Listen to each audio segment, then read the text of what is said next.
Old friends are like old memories. They always remind you of your past, and we are reminding ourselves of the past episodes from this week of Good Company for the best of Good Company with me, Hollie Taylor.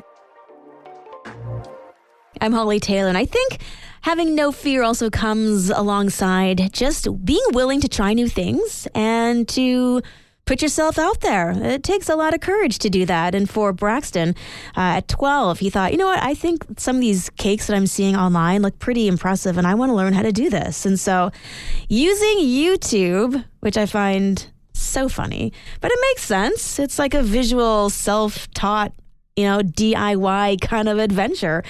He taught himself how to make custom cakes.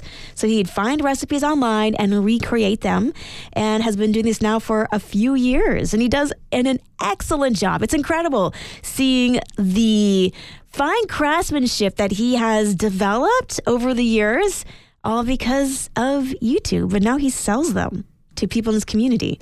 Some cakes are $30, some cakes he's making $100 from. I have not taught myself anything that has been able to generate some kind of revenue, but maybe there's something that you taught yourself to do. I'm curious to know, what is it? Some kind of craft, baking, I don't know, gardening. Let me text in 905-338-1250. What is something you taught yourself how to do?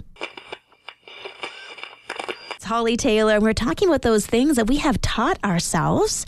And, today's a day to give yourself a pat on the back and a shout out at 905-338-1250. What is something you have self-taught yourself? My sister, my middle one, self-taught herself how to change her oil. She went to get it changed and she was like, this is too expensive. I'm out. And YouTube, that was the winner there.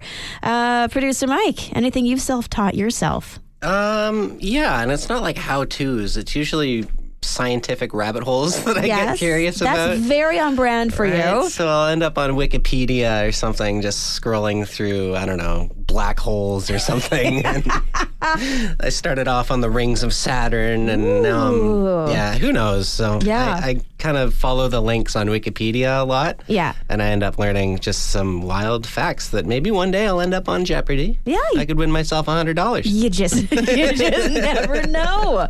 My daughter, who's 9, is trying to self-teach herself to learn Japanese. Wow. She's so fascinated with Japanese culture. And so with Duolingo, she's supposed to be doing French for school. She's migrated to Japanese, and I see all of these Japanese characters written on Post-its everywhere, and it's just, she's in it. Nice. She loves it. That's awesome. Yeah. I think a teacher had said that something positive about the future of Japan. Something about it being a very up-and-coming, technologically developed country or something. And so she was like, oh, then I'm going to go to Japan, and I'm going to learn Japanese. Like, yes, girl, you go. My other daughter taught herself to crochet. I'm just trying to teach myself how to survive the day. Any text messages? Yes, we have one here from Dean. He says he had a leaky faucet. Looked up how to fix it on YouTube, and it hasn't leaked since. Yeah. That's a hard one. Those home repairs, too, can be really handy, because that would have cost you how many $100? Oh, my goodness. Calling in a plumber? Right. As bad as calling an electrician, but who wants to get electrocuted? Okay, that's one not to mess around with. Yeah, even plumbing you have to be careful with, because, water follows the path of least resistance. You never know what fix could end up being a bigger problem. So, Dean, good on ya.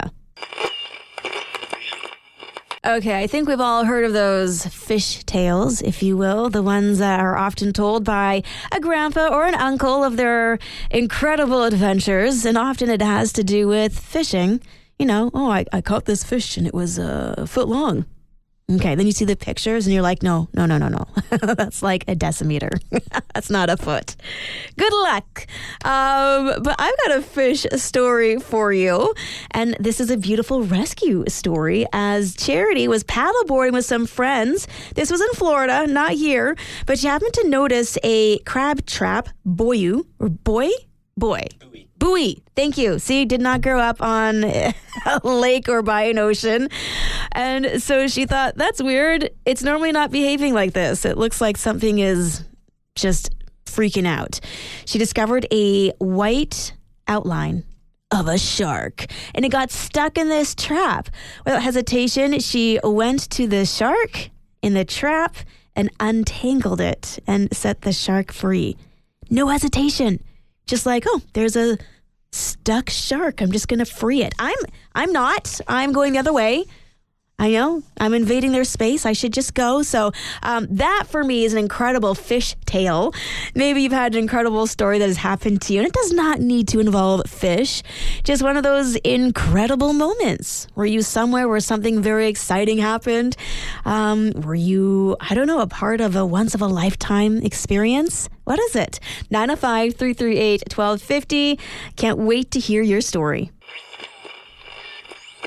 I'm Hollie Taylor, and that song title feels like a fishtail. You know, when you're like, oh, I was, at a grocery store and a big fight broke out and you're by yourself and some kind of really massive story. I just love hearing those stories because sometimes it is a fishtail and it grows over time. And before you know it, you are going to school. It's minus 40 and you're walking up to school uphill both ways. That's not true. It doesn't happen that way. Anyway, what are your stories? And I've got one for you here today. This one is from Daryl. He said he was just learning to drive, and he was on the highway with his dad when one of their tires popped, and he had to navigate this incredibly harrowing situation to get him and his dad to safety. And he was just learning how to drive, but he did it. That's a pretty incredible story. Thank you for sharing. Any other stories you got, you can always let me know. The number is 905-338-1250. I've got one here from Jenny, and she says that she saved the baby birds in the nest in her tree in her yard. A crow came, and she shooed him off. And the happy ending to this story, because let's face it, baby birds and crows don't always end up in a happy situation. The birds actually grew up and flew out of the nest. So I love that. We used to have a bird nest right outside of our kitchen window. And unfortunately, it was like watching National Geographic most years. Very sad. I'm Hollie Taylor, and I just never really realized how hard it was to pick a name. Now, if you've had children, you're like, or a pet even, picking a name is hard.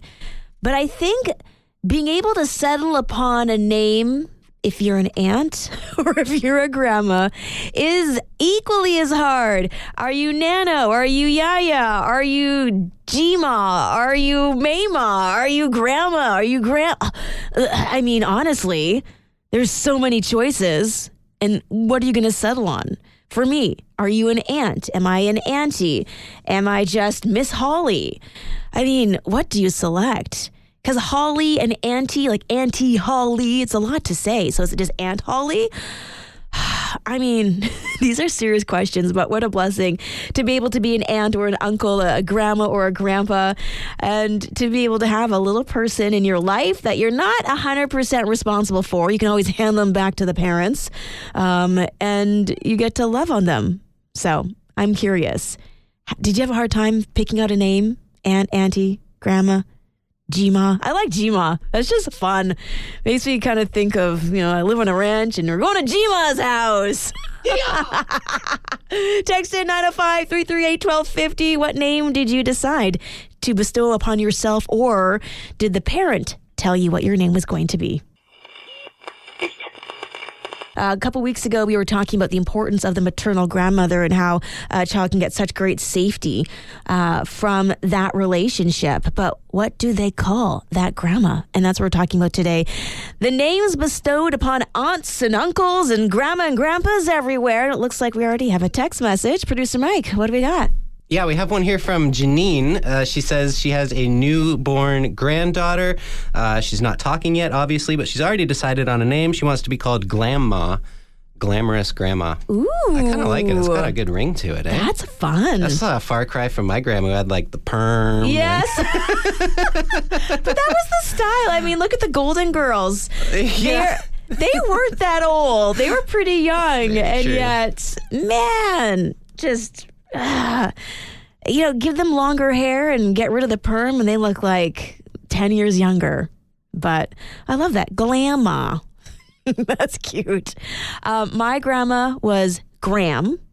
So we shortened it in that regard. Another text message here at 905-338-1250. It's from Lloyd. He says, I'm Papa Lloyd. So a mixture, including the name. Because, if you've got two sets of grandparents, you're going to have to mix it up a bit. So Papa Lloyd, thank you. Well, that's a wrap. Those are our favorite memories from this past week. Join me for more Good Company live every weekday from 4:30 till 6 p.m. here on Joy Radio. Oh, and don't forget, you can also catch up by subscribing to our Joy Radio podcast. If you'd like to join in on the conversation, text 905-338-1250. Thanks for listening. We'll see you on Monday.